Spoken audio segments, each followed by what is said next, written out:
A gente hoje é o neurologista Dr. André Vidal. Gláucia. Seja bem-vindo, Dr. André, aqui ao nosso programa. Satisfação tê-lo conosco. Bom dia. Muito bom dia, Rony. Bom dia, Gláucia. Bom dia aos ouvintes da Rádio Cultura.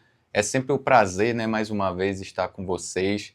E hoje conversar sobre, eu sempre digo que é o meu xodó, esclerose múltipla, porque foi a minha especialidade, Então é uma das doenças neurológicas que eu trato e tenho assim como um xodó e um carinho especial. Então a especialização, tema de mestrado, foi tudo na área de esclerose múltipla. Então um carinho especial em relação à esclerose múltipla, carinhosamente chamada de EM, esclerose múltipla. Muitas pessoas são acometidas, doutor André, com esse problema?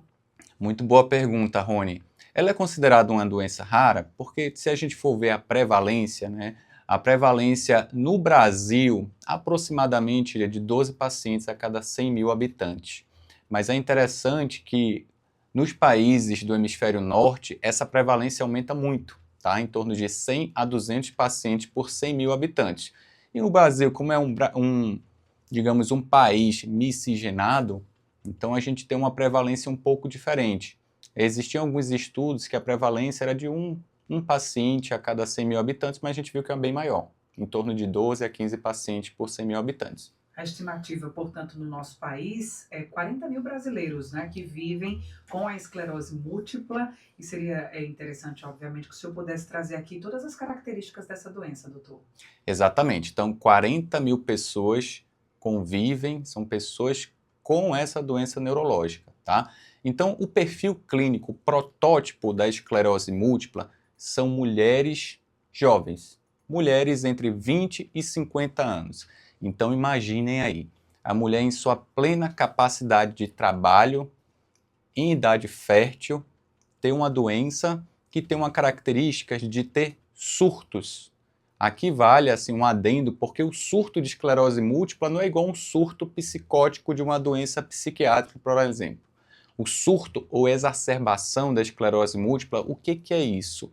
É um sintoma neurológico novo que dura mais que 24 horas e não presente e não na vigência de febre. Então imagina, você sentir um lado do corpo sem mexer com a fraqueza.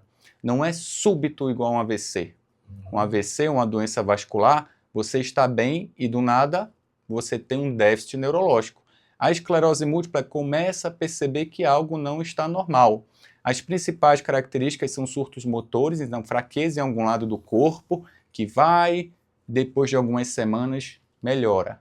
Uma outra característica típica é neurite óptica, inflamação do nervo do olho. A principal característica é dor à movimentação dos olhos, turvação visual e dificuldade de leitura.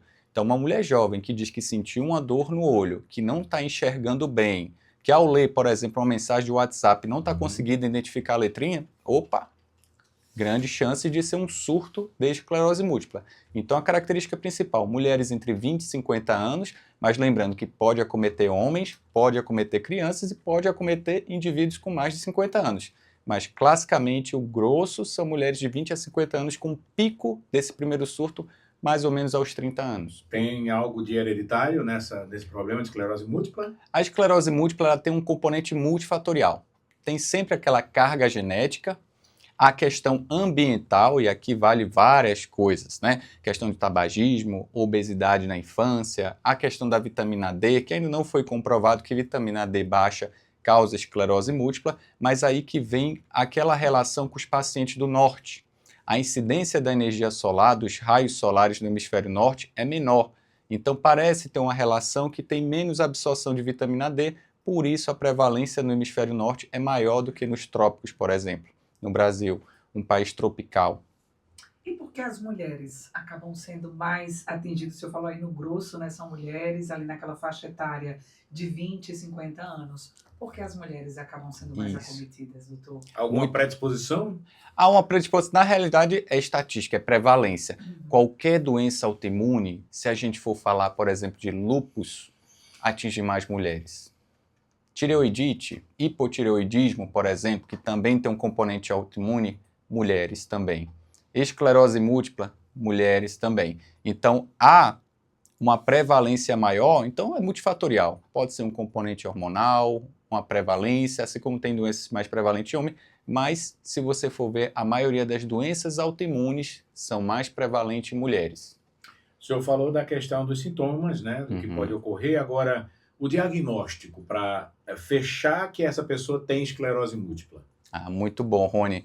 Você não imagina quantos pacientes eu recebo no consultório, mulheres que dizem, doutor, eu tenho esclerose múltipla. Como é que você encontrou isso? Porque todos os sintomas batem. Eu procurei no Google, no ChatGPT hoje em dia, e eu tenho esclerose múltipla.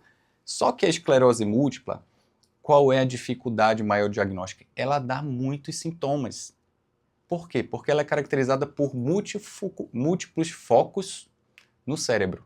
Então, múltiplos focos no cérebro que pode dar vários sintomas. Então, desde sintomas de sensibilidade, visão dupla, alteração ocular. Então, muitas mulheres chegam e dizem, eu tenho esclerose múltipla.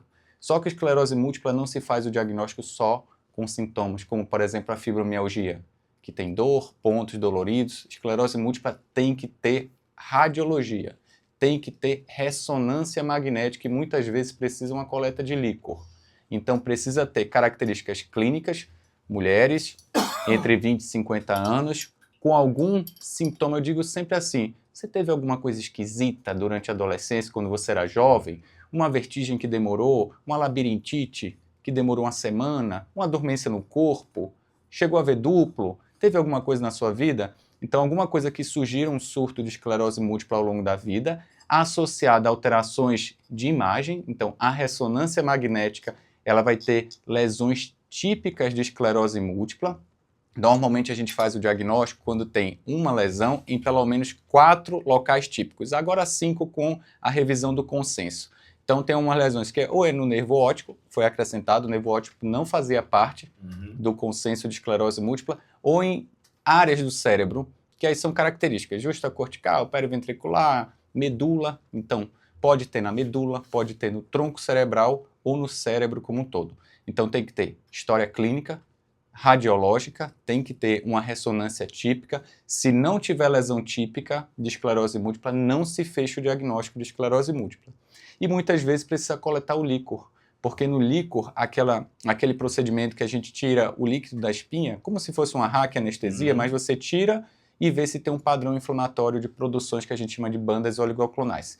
Então, resumindo, características clínicas, imaginológicas através da ressonância magnética e o líquor quando for necessário. O líquor não é obrigatório, mas a ressonância é obrigatória. Para fechar esse diagnóstico, né? Para você que está acompanhando aqui o nosso Vida e Saúde de hoje, nós estamos conversando com o neurologista Dr. André Vidal, falando sobre justamente esclerose múltipla. Esse mês de agosto é um mês para chamar a atenção para essa doença, né? Que tem uma prevalência aí maior nas mulheres, como o doutor já falou, ali entre a idade de 20 e 50 anos, e aí ele falando sobre a questão do diagnóstico, da importância de ser não apenas o clínico, né, doutor?